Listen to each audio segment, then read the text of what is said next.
Cast is now starting. All attendees are in listen-only mode.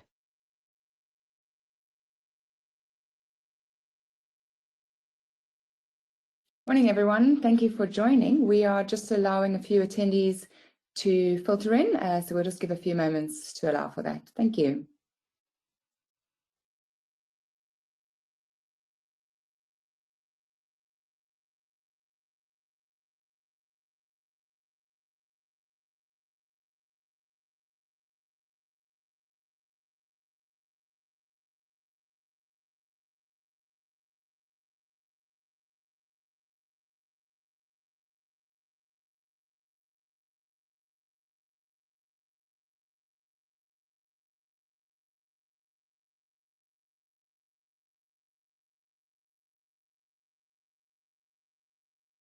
Okay, I think our numbers are looking good. I think most of you have joined already, so thank you so much. Welcome. I hope everyone is well, and we look forward to spending this time with you. Firstly, thank you to Bright for partnering with us on this webinar, and a big thanks to Steven for joining us as a guest speaker. Today, we will be discussing how organizations can manage authorizations for SAP S4HANA in our current climate. SAP S4HANA is on the horizon for many organizations. This project provides a great opportunity to prioritize security from the outset. So just before we start, a few quick details. This webinar is being recorded and will be emailed to you after the session. Everyone is on mute, but you are welcome to ask questions using the question function on the screen. If you'd like to direct a question to a specific speaker, please mention their name alongside your question. We hope to have some time at the end for Q&A. If we don't get to it, not to worry, we will be sure to pass on your questions to the speakers so that they can respond offline after the session. So during this webinar, we will be hearing from our experts from PwC, Bright and Soterion. We hope that you will walk away with valuable insights and fully equipped with ways to proactively address issues during the S4HANA migration. So without further ado, I'd like to introduce our first speaker, Steven. Steven is a director at PwC Risk Assurance in the Netherlands, supporting clients globally with their internal control and automation challenges. Thanks, Steven. Over to you. Yeah, good morning. Thank you, Karen. I hope everybody brought their cup of coffee or tea. Yeah, it's always very fun to talk about compliance topics, and especially in the area of SAP. As Karen mentioned, got a background, a very wide range of SAP projects, both from an internal or external audit perspective. But I actually started my career in business process outsourcing, and there I learned hands-on what it means to have extended access and compliance issues in the area of finance. Yeah, I've got a couple of topics I would like to discuss with you. First of all, leavers. I see a lot of my clients experiencing issues in that area, so I want to address this as a topic. Then more the topic at hand, I think the theme of today is more role maintenance and how you do that, and how you can envision that towards S4HANA. And I want to address more the topic of SAP cybersecurity, which I think is a sort of underappreciated topic, but more than ever, it's paramount to spend attention to it. So without further ado, we continue already to the issue of leavers. So many companies have an automated process where they connect their HR systems with their underlying systems to automatically remove when people leave the employment at a company. But what you typically see is there is a gap reporting, and that means that employees leave, for example, in the beginning of the month, but only at the end of the month. HR has processed the employee that they are leaving in the beginning of the month, and only at that moment it's triggered that the user should be removed from the underlying SAP system, for example, or Active Directory or any other system. So that leaves a potential gap of the whole month, basically, where the user has access to still to the systems, and that needs to be mitigated, or it needs to be understood. So what you actually need to do then is compare your HR data already during the time when backdating has happened. Then you need to look into the systems and identify if these users have actually performed anything. Emil, if you click one more time, we have the end result. Yeah, thank you very much. And then you actually need to perform a look back, what actually has happened. And this is something we now, since I think 2 years, we started to automate, because it's quite a tedious process. Very often late in the year, clients are experiencing, oh yeah, we had those backdaters. We need to understand what they actually, if there was any exposure in the finance transactions or not. To be more proactive in this, we designed automation to actually detect this, and then you can do already in time the follow-up, and you don't have a massive amount of work have to do at year end. And also this is being picked up that there are fraudulent activities, there are accounts being shared, so also from a security perspective, you need to be much more timely involved in this area. So I wanted to give you a bit of understanding in this area, how this is landing. The second topic I would like to discuss is more on authorization maintenance. And I want to discuss more the picture that is here displayed on the right. So what you see is, and I do a lot of authorization projects. When we start with an authorization project, there's a lot of focus and attention. What should be the role governance? How is the authorization should be set up? It's all perfectly implemented. But once it's live, and then during the course of maybe 5, 10, or even some clients with 20 years, roles are being added, new functionalities are being added, but the essence of the authorization governance and the whole role setup is changing with that, but never really reconsidered as a whole. And therefore you see deviations, you see the SODs, segregation of duty conflicts increasing. Also see always a lot more firefighter usage, so that also is an indicator to me always that the role concept is not effective anymore. People cannot perform fully their job that they should do, and there's more attention needed. And on the left, I displayed a client example where you see that there are lots of rules, over 50,000 rules they have implemented, and they only have 5,000 users. We even have seen users that have 200 rules, which in the old SAP versions are the max you could get. And they were still crying they did not have the right access. So that means that your whole rule setup is no longer in a good shape anymore. And you don't have a good overview anymore. What is really sensitive? What is really a segregation of duty? And how do you mitigate that risk?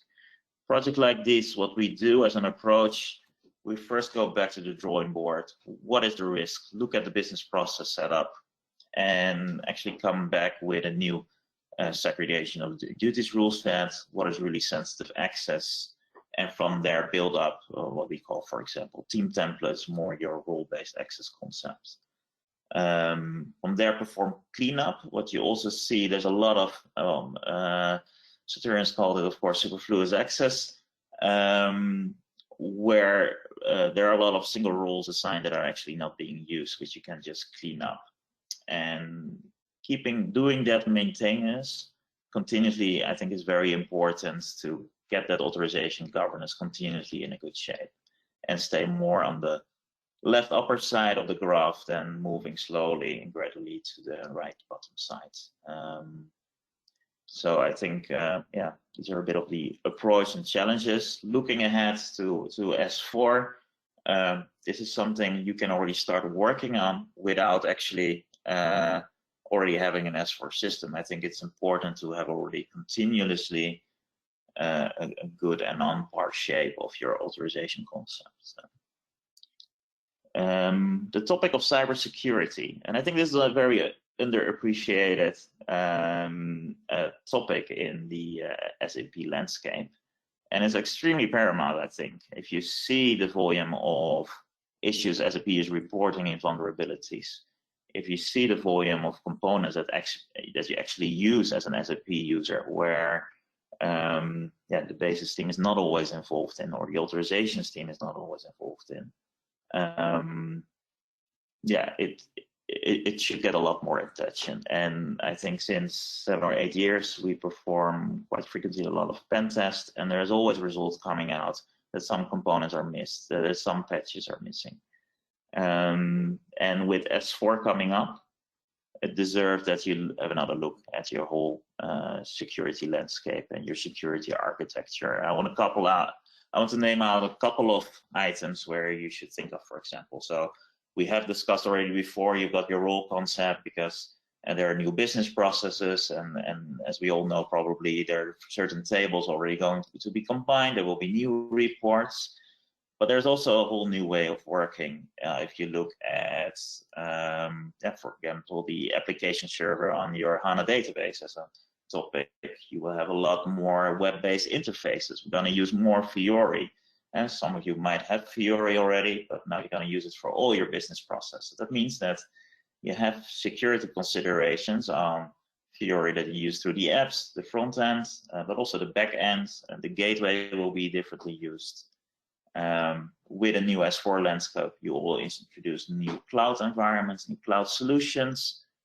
And yeah, your whole architecture will be more internet-based. So there are a lot of more new thoughts to that.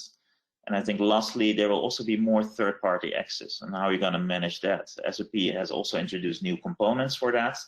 And again, that needs to be something part of your security landscape.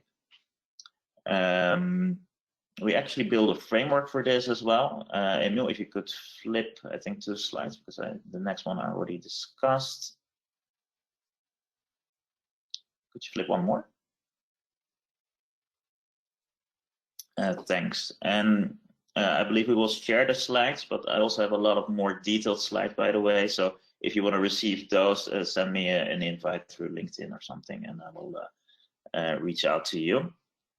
So what we actually have built for the SAP landscape is a full security architectural design, where we organize from the organization and governance level to more the classic, I would say, the authorizations component, but also how you do really deep dive on all the, I would say, more cybersecurity components, where we do pen tests and where we look at hardening of your environment. Where we also bring in, of course, the latest compliance needs, for example, for GDPR. I know Soterion also has some features for that, and couple that together.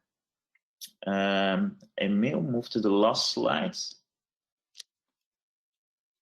Also cautious of time with the other speakers. If I would say, if I got one recommendation that I would really would like to emphasize, and I want you to take away from this short session, is I still see too often that large companies start an SAP implementation, but do not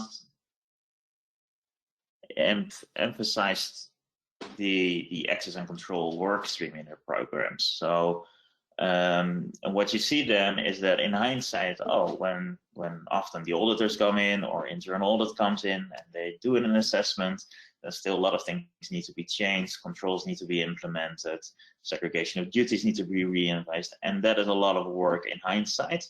And there's a lot of risk of exposure, whilst you should just embed it on the front end, look at the architecture and start from there, look at the new business processes, start from there already building up. So I cannot emphasize enough that whenever you start a program, really embed the whole access and control and security work stream already as part of your program from day one. Yeah, that was all what I would like to say. Thanks for attending. If you have questions, as I mentioned, shoot out to my LinkedIn profile. Karen, thanks for having me.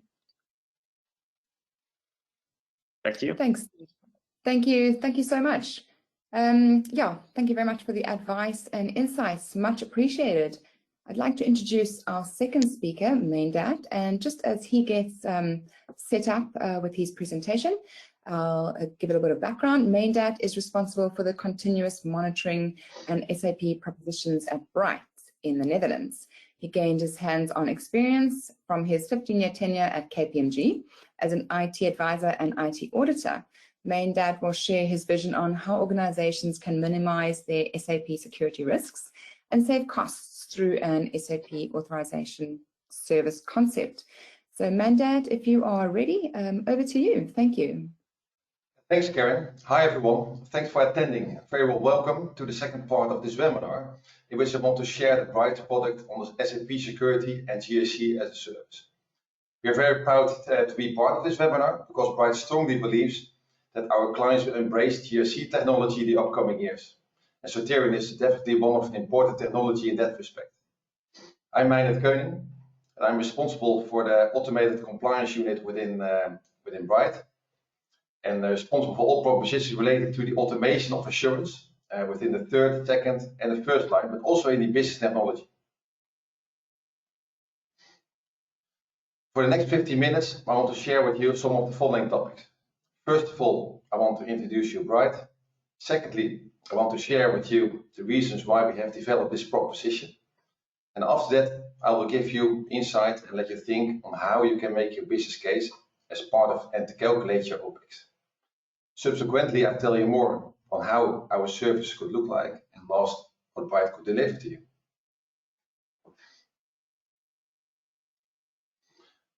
As Bright, we strive to improve companies by managing the upwards potential and mitigating the downside of risks to ensure that companies are always compliant, have no surprises, and at the lowest cost of control. At the end, the CFO, he wants to have the risks under the fingertips, isn't it?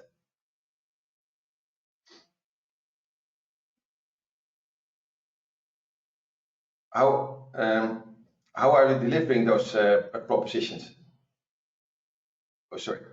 So then, if you look back, sorry, Michael. If you see this picture, how we're delivering the automating compliance proposition, we deliver our clients the best technology in the first line, including their business technology, the second and the third line of defense. We connect these to each other, add best practice content to it, and support you with the implementation, and use the right team of experienced specialists, mostly with a Big Four background or a similar background, so quite experienced. At the end, the CFO should have the risks and opportunities beneath his fingertips, continuous and automated.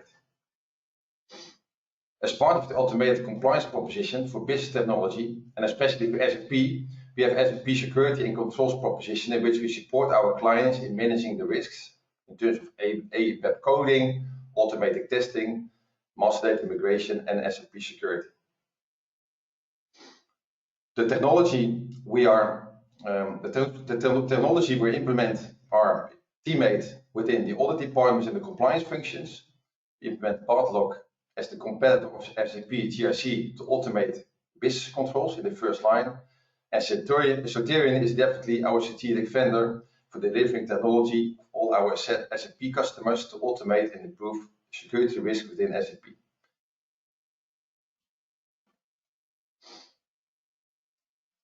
As you might see, we have already different clients, 60 in whole Europe, and we're growing quite fast because clients strongly believe that automating their internal controls is the future.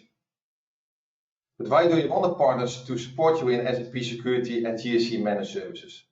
We see a lot of clients struggling with the following areas.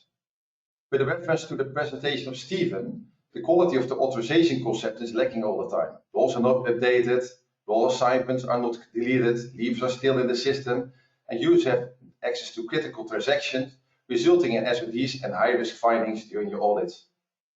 Our clients feel that their IT department is not working fast enough and do not add value. Tickets are open for a long period, and when they need special assistance, there's no one available. Clients heavily depend on a very small group of authorization specialists. Services are not delivered during holidays and illness, and how to keep them educated and updated. Are you able to attract the right people in this market? SAP security departments cost a lot of money, and do they add much value? Questions arise how to cut costs. License costs for users who are in the system, but some of these users are not used anymore. Companies want to be continuous in control, but don't have the tooling to be able to do so.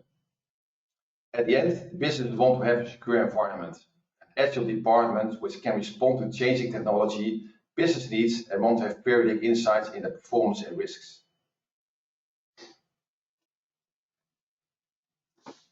First of all, You should start with calculating your business case in terms in operational cost and quality.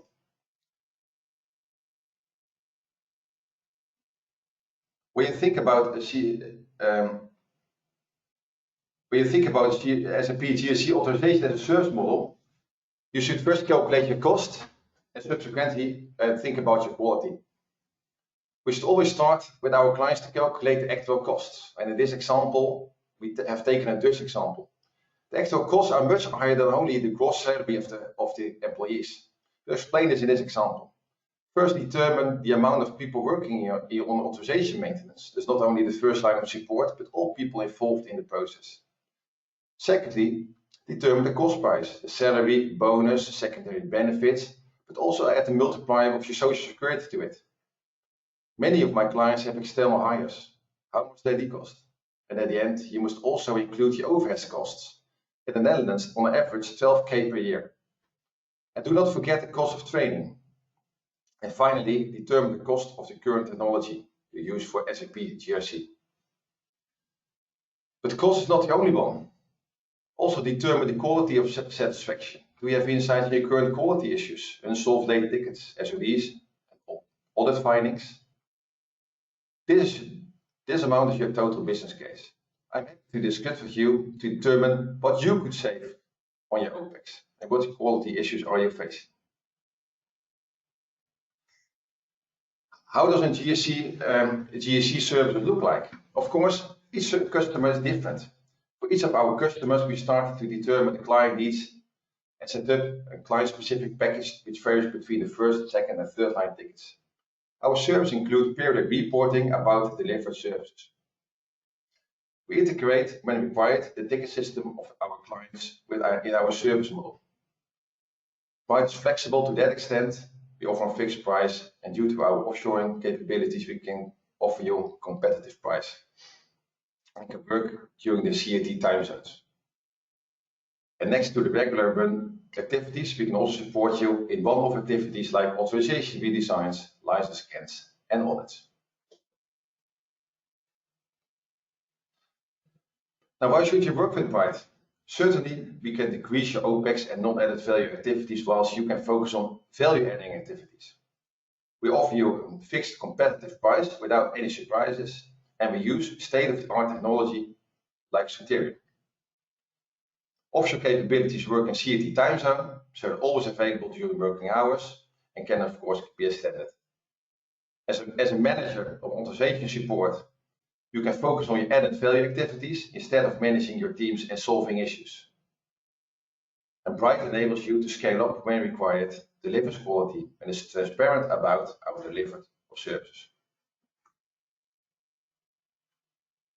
Thanks for your attention. In case you have any inquiries about our services support and calculating your current business case, or you need any other professional support, please let me know. If you want to be informed on other products of Bright in the area of automating your compliance in the first, second, or third line of defense, please drop me a note or like our LinkedIn page on Bright. That's for now. Thanks for your attention, and I want to hand over to Karen again. Thanks, Meindert. Thank you for those valuable insights.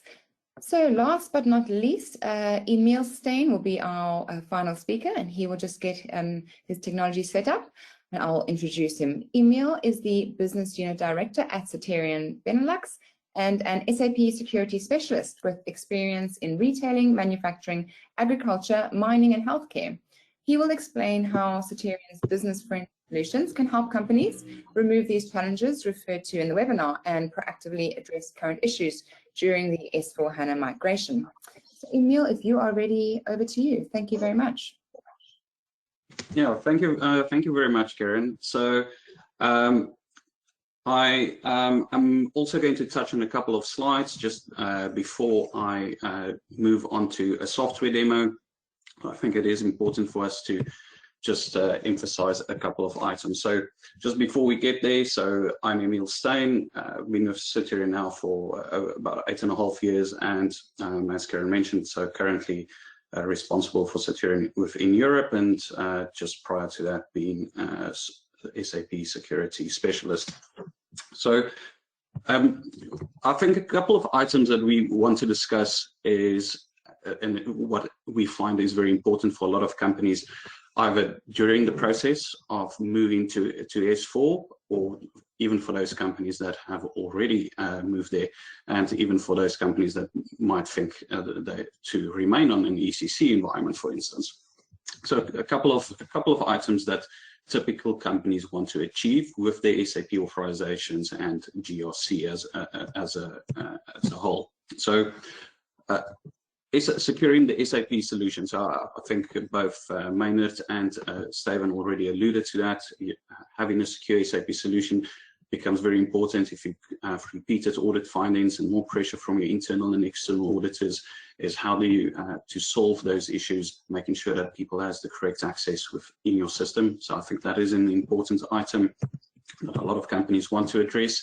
Also, what many companies strive for is not only to have that secure environment, but also to improve the efficiencies. So if I can touch back on Steven talked about the join and mover leaver process, making sure that that actually happens efficiently when people are moving, when they're joining the company. How can we make sure that our people that's joining the company and leaving the company, that access process is actually handled efficiently.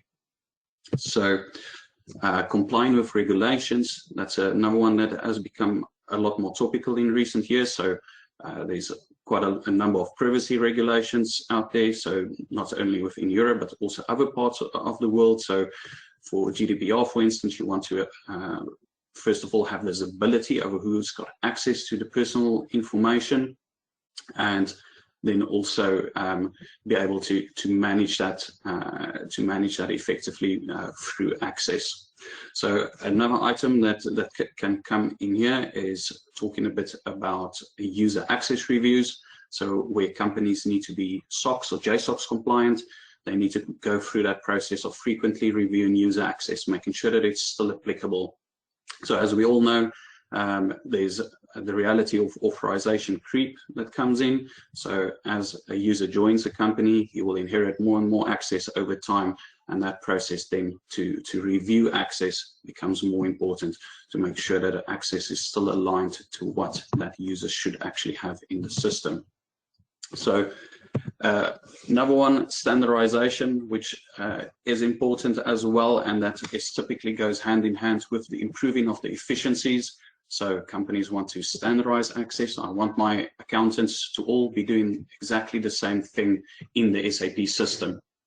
So unfortunately, what happens a lot there, where companies want to standardize access, they want to make sure everyone has exactly the same, but what happens in the end is you might have 5 accounts payable clerks according to the HR master data, but only and then one of those people actually performing the function that's more similar to that of the accountant. So now when I build my standardization and build my role specifically for my accounts payable clerks, they also inevitably inherit that additional access. So unfortunately, standardizing very often then goes along with improving the efficiencies. So, and I think we can touch a bit on this later as well, as kind of having a pros versus cons and making sure that how can you achieve a good middle ground on standardization efficiencies and having a secure SAP solution. Then lastly, on the business objectives that is important for a lot of companies is during this process of reviewing access, especially if you're moving to S4, a great opportunity for you to review to make sure that access is aligned to what users should actually have. So a lot of changing concepts, a lot of additional complexity of Fiori being added. So with that additional complexity, you want to be able to now, shouldn't only be an IT issue, but you want to have your business users or your end users, the people that's actually going to be responsible for that access risk in your system. You want to get them more involved, and you want to make sure that they can actually make appropriate decisions in that process. So just before we move on onto the software, is I think it is important for us to understand that there's a lot of items at play here, and a lot of these have already been touched on. But I think it is important that we understand the importance of each one of these, and that these are the items that kind of need to work together. Because if one of these items within your GRC environment or your access control environment is not working efficiently, you're not going to achieve the benefits that you are after, or achieve those objectives that you are looking for. So if we're talking about role design, for instance, you want to make sure that the role design or that you are busy with. So like I said, you've got great opportunity now to just touch on or clean up access, make sure that when you're designing access for your S4 environment, that it actually contains access that's appropriate for the users, and that it will assist you in achieving those business objectives, whether that is then to getting a secure SAP solution, or whether that will help you then reach those efficiencies that you are after. So that's very important. Then get your role design right. That's the foundation. That's what everything is going to be based on. If that role design isn't right, these other items, you're not going to get great benefits from these if your role design does not fit or cater for your objectives that you want to achieve. The rule set, also something that Steven has already touched on. So in that process of moving to S4, some of you might already know, transactions are changing, different transactions will be used. So for instance, instead of using the traditional master data transactions, you'll also now be using, those will fall away, moving to the business partner, for instance. So you need to make sure that your rule set is actually catering for that. If you've already got software and you've already got a rule set, make sure that that rule set is actually S4 enabled. So it must cater for those new transactions. And then very important, the additional complexity layer of Fiori. Does your rule set actually cater for that? Can you report on who's got access via the Fiori application? So the enabler of all of this, that must be your GRC software. Your GRC software must be the enabler. It must report all of the access. It must report the rule set accurately. And that must then help to facilitate these internal processes. So these internal processes, so that's where we talked a bit about having business users become accountable. So those are the people that need to approve your SAP access change requests, user access reviews. You don't want people reviewing access or approving access requests for risks that's not relevant to their business. So you want to make sure that your rule set it doesn't contain any of that. If they want to recommend cleanups, then your role design must ensure that those decisions can be taken, and that these internal processes can actually run effectively. So as I said, that's where we talk a bit about business accountability. And then just lastly, so is what we want to convey is who is going to be the real customer of your SAP access and SAP environment, and that's basically your business. Very much a technical layer to that, where Meindert also touched on. That's something that Bright and their partners can assist with, helping you with that technical part, but you want to make sure that your business users can actually make effective decisions. Right, so that basically brings me to the software portion. So I'm just going to change screens now. Sorry about that. So I'm just going to change my screen. So if you just give me a second, please. Right. So what I'm going to do now is we're going to just do a bit of a demo of Soterion and see for those items that Soterion has, or for those items that we've talked about, reaching those business objectives, how can Soterion help you to achieve all of those items. So I think a big problem that a lot of companies have is gaining visibility into their access risk environment. So they want to make decisions, but they don't have visibility either when building the roles or when they reviewing access or approving new access requests. So just very quickly on Soterion.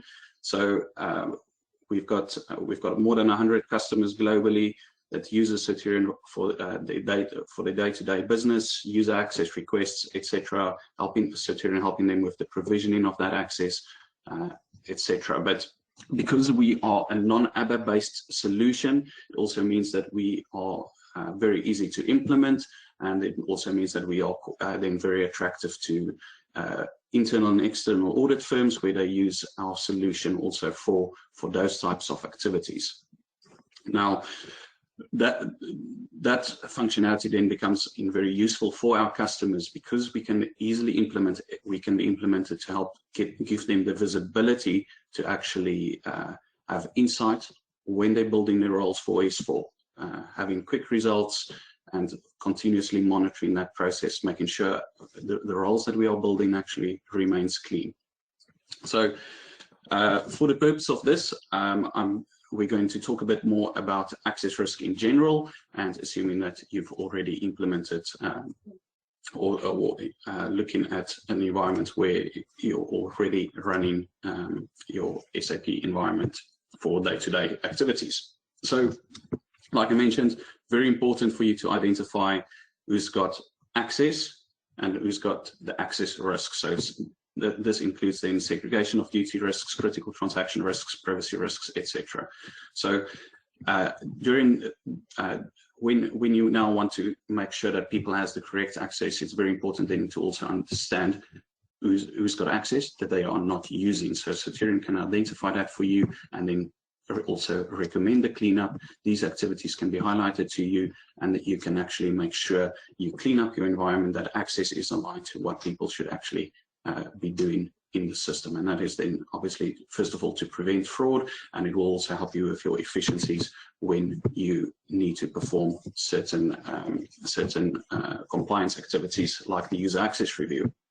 So just to highlight that, so if we look at this company, so at this point they are quite clean, but it wasn't always the case. So if we are talking about a company that needs to be doing user access reviews, especially for those that focus on risk contributing access. So we can see this company at this point had 506,000 potential risks compared to the 4,800 they have at the moment.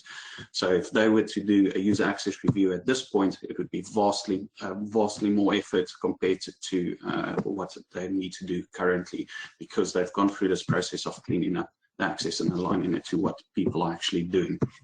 So very briefly, we're going to touch on just some access risk reporting. So you need to have the insight to understand which users within my system actually has segregation of duty risks. So if I look at my user here, we can see all the segregation of duties for a specific user.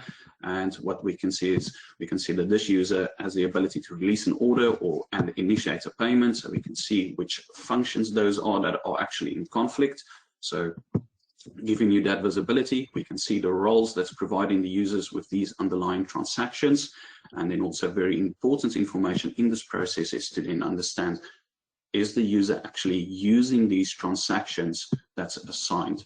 And then in addition to that, is there any other transactions within this role that's also being used? And that's information that's then very important for you to help you with your cleanup. So for a lot of companies, they don't always understand these technical details. And as we said, we want to make sure that business users and those people that's responsible for access risk, ultimately, they need to understand this. So if we show this information then also in a friendly business process flow, and we find that this translates this technical information of the transaction and the role to a friendly way for those end users, our business users, to actually understand and make some more effective decisions on whether risk is appropriate. So what that's looking at it a bit from the user perspective. So for the sake of time, I'm not going to touch on other items here. What also becomes important is to understand, when I want to try and remediate risk, which roles are contributing to the most risk. So not considering at the user level, but making sure that the roles that I built are actually appropriate. And if they contain risk inherent to the role itself, then you want to clean up the underlying role. So we can see that and view a bit on the statistics of that as well, and view what risk is inherent to each role and focus the cleanup from that perspective. So I'll quickly touch on the User Risk Explorer here. So the User Risk Explorer, it helps us to identify, looking at the business process in a whole, identify which risk, for instance, contributes to the most risk in this business process. So we can see that this risk contributes a total of 22%, and there's actually 119 people that has that specific risk. So by highlighting this, Soterion can actually show you just what it is. We can select specific items and it can show you the roles that's responsible for that. But what I find the best here is not only looking at this from a risk or a role perspective, but also from an underlying function. So not necessarily a risk, but you also want to make sure that people have the correct underlying functions. So if we are to look at a specific function, you can see that there's a big over-assignment of access, where you can see 38 people have got the access to the bank reconciliation, only 5 are using it, and we can obviously also highlight those users to you and show you just how often they're using it, when last did they use it, and that can help you also with much easier risk remediation and decision making, especially if you're redesigning a process from scratch. Okay.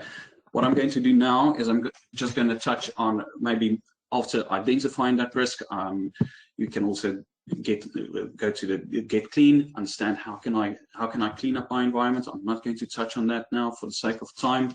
So staying clean. So now I've gone through that process of cleaning up my environment. So how do I make sure that it remains clean? So, and that's where and managing it proactively and not reactively is. When you're building new roles or assigning new access, you need to have the visibility over what you're introducing in the system. So if we take an example and say that a specific user is requesting access to a transaction, and we'll say he wants to perform the transaction ME21N, and we can then select the appropriate role for him and do a simulation. So Soterion will go and analyze what risk will be introduced within this environment when this access is now assigned to this user, also considering his existing access. So for a lot of these, I've been focusing on transactions because that's the language that most of us know, but just understand that this can now also be replaced by Fiori applications where people are requesting access to a Fiori tile. And Soterion can then also just handle that process for you. So what we can see now, risk being introduced, we can see very clearly what those risks are, and if the risk is not clear to you, and you can also view this within the business process flow. All items workflowable can be approved and then provisioned into the SAP system. Right, so I'm going to touch on a couple of other items very briefly for 5 more minutes, and then we will move to questions. So a lot of items that your audit firms will typically touch on as well is your system maintenance, making sure your system is not open for config. What are you doing with your SAP standard users, etc.? Are you managing those effectively? So we've got some nice reporting highlighting that to you and helping you to manage that also proactively, and making sure you've got the visibility in the first place to actually make decisions on whether an action is required. So I'm going to jump to the periodic review because I've touched on this, and I think it's an item that is getting a lot more importance from a lot of companies just because of SOX, JSOX, and also the pending UK SOX. Is a big requirement now for companies to be doing more frequent user access reviews. So if we are to look at a review set, so this review set has been set up to only include access that's contributing to risk.